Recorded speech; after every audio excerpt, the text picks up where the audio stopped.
few months later, when President Jason called, informing me that I had been selected as the recipient this year, it was a double wow. It was explained.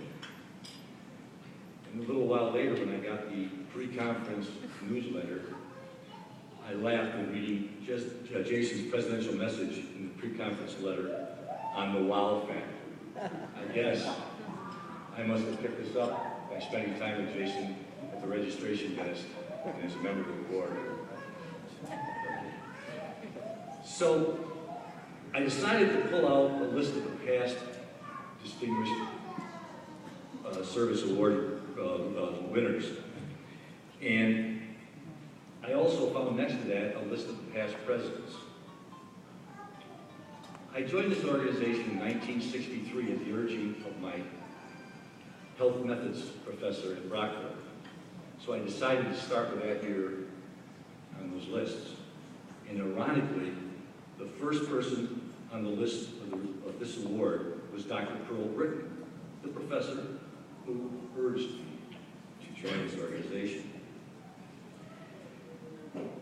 So I continued to peruse both lists, and I was awed by how many of these people that I had had contact with over the years as a member of this organization, and how many of them I had been at workshops, conferences, meetings, registrations, committees, and served with on the board.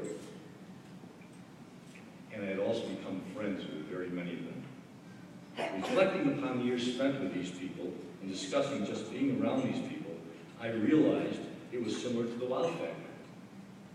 How much of their knowledge, wisdom, and passion I had been able to absorb over the years led me to becoming a better professional, teacher, member, administrator, and above all, a better person. It is because of these people and the other members of this fine association that have enabled me to be standing before you this evening, receiving this special honor. But it is also an extremely humbling experience. Thank you all for what you have given me, and I hope in some small way I reciprocate. I want to thank my wife, Marilyn, my daughter, Joelle, and her husband, Jackson. That's my dad!